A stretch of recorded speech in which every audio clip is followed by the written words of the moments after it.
moving on to forwards. Now, the forward position of our categories, and here we go with that. Amare Stoudemire, I mean, he has become a true beast. And just imagine 2 years ago, the microfracture surgery, I mean, his age really helped him to be the player he is now.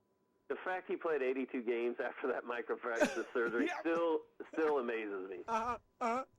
And then 79 last year, right? Around 79? Yeah, like 79 last year. It makes no sense. And I'm still a little leery of the knee, man. At some point, you think he's going to have to get it cleaned out again. Yeah, I'm afraid of that. But you can't think about that. I mean, injuries in the NBA are going to happen, and even if you take a safe guy who never misses a game, I think Joe Johnson had gone like 5 years in a row without missing a game, and then he missed like 30 in a row the year before last. And, right. You can't. There's guys that are injury prone, and there's guys that are not. And the fact that Amare's only missed 3 games in the last 2 years, I mean, you cannot factor injury into account when you're looking at taking him with your second pick in the draft. Right, and another thing about Amare that's so impressive, the fact that he can shoot 59 to 60% from the field and over 80 from the line. That is tremendous. Huge. Tremendous. It is huge. I wanted to talk about David West. He's definitely one of the most consistent fantasy options out there.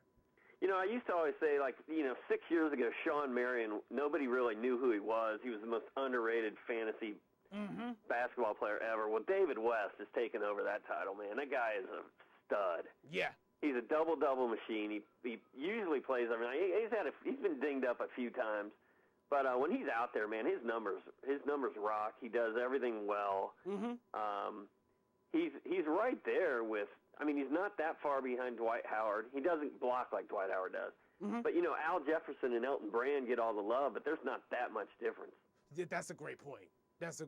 Right. You're right about that. But nobody knows who he is because he plays in New Orleans and he's got a generic name and. I mean, you hardly ever see his face on TV. Yeah, well, in the playoff run, that deep playoff run, definitely, and also too, he's an all-star as well, which is amazing. He's a great player, and he's falling in drafts. I've seen him go 4th, 5th round, which is ridiculous. Oh God, I wanted him in the 5th round, but he ended up. He actually was picked in the early 4th in my draft, I think. So yeah, and I ended up settling for Michael Redd, but yeah. Sleepers and breakout stars. Now, Tayshaun Prince, interesting. I mean, he was a late addition. I've never been a big Tayshaun fan. But I read something the other day where Michael Curry, the Detroit's new coach, said he's bent and determined to make Tayshaun Prince an all-star this year. Oh, and he's his type of player because Michael Curry was the same type of build and same type of game, but not as talented though. So if your head coach has a goal of making you an all-star, something's got to be going on. That Tayshaun is going to start scoring and going to become a focal point of the offense, along with Stuckey and those other guys. And as soon as I read that, I went out and made a trade and acquired Tayshaun in the league, and I'm going to run him out there and see what happens.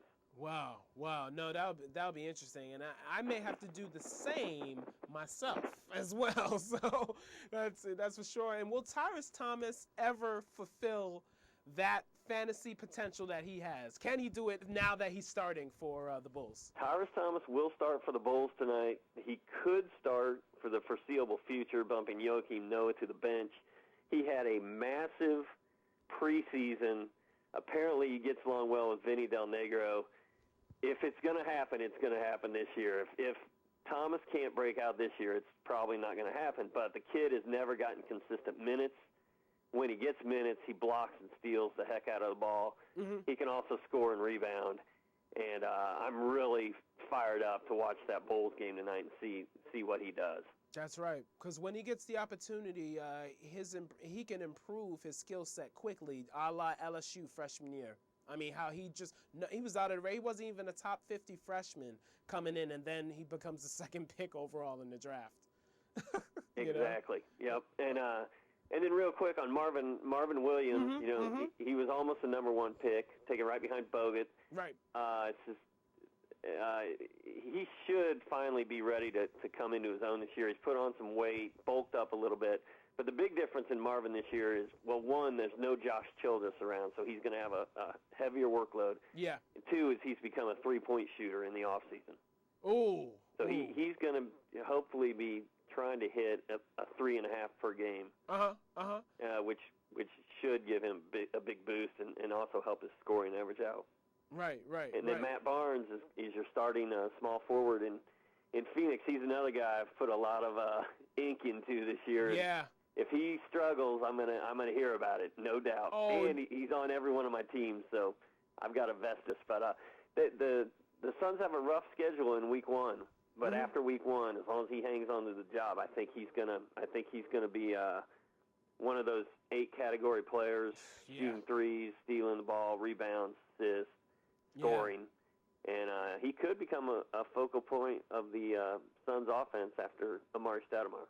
Absolutely, yeah, and that's a great point because at Golden State, he put up some numbers when he started, when he got the minutes, 30 minutes, And another thing, Grant Hill, Grant Hill's on the decline, and I got nothing but love for Grant Hill. He's one of my favorite athletes, don't get me wrong, but it's time. The time is now for Matt Barnes to be the focal point. Definitely We'll see. At the 3, definitely. I think he's playing for a contract, too. Oh, Matt Barnes is? I think. Okay, now. So, you know he's going to try to put up some triple-doubles this year. That's for sure. So, but, now potential duds. The Matrix, Shawn Marion. We talked about him a little earlier about how, he's over the past 7-8 years, this man has been a fantasy god, one of the top 5 fantasy players over the past 8 years, and his decline is coming, but he's in a free agent year. He's a free agent after this year. Yeah, he's with the Heat still, and he just doesn't seem to have a role with that team. He's just kind of floating around out there, and Steve Nash really helped make him who he was in Phoenix. And he's got Chris Quinn and Mario Chalmers running the point there, and he just doesn't seem to be comfortable, be able to find a role. Now, that said, I would not be surprised if Marion comes out and lights up the Knicks on tomorrow night when they open their season. Right. But we'll just have to see what he's going to do. I took Marion in the first round in a few fantasy drafts, and I've got some buyer's remorse there, but I just keep telling myself he's Shawn Marion, and this is all going to work out. Yeah. But he's a good candidate to get traded by the deadline. Right. And another thing, too, like Shawn Marion, the best-case scenario, the scoring may not be there. He'll probably be around 14, 15, but the rebounds, steals, and blocks will still be there. They should be there, the threes as that's well. right, won a game. He's a good shooter. So, the points are going to be down, but hopefully the other categories stay intact. We'll see. Right. Absolutely, and I made the mistake by putting Shawn Marion, the team next to affiliation. I put Phoenix next to his name. I just realized that when we were talking about him. So shame on me. Hey, old habits die hard. Yeah, right. And moving on, one more. Oh, 2 players to talk about: Lamar Odom and Pau Gasol with the Lakers. Now, Pau Gasol, his shooting percentage was around 58% when he came to the Lakers.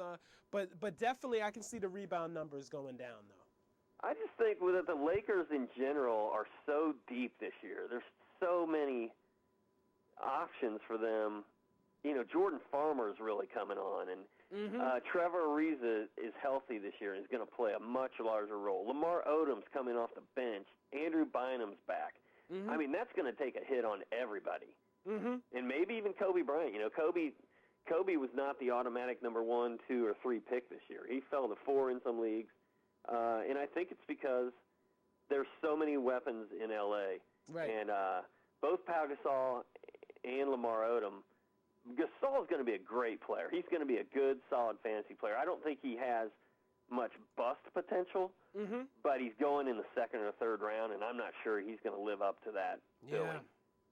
Yeah. No, I know. Odom's coming off the bench. Odom could be a train wreck this year, man. If he doesn't take well to that role and his mind starts to wander, this could be ugly. That's the problem. He's never had that concentration and focus for him to be, because he has the talent, the physical talent to be a Hall of Famer. But he's got the physical talent to average a triple-double in the NBA. Exactly. It just never was there for him, And especially, and it's a shame what happened when he lost his son too. Oh, his it's little terrible. infant son.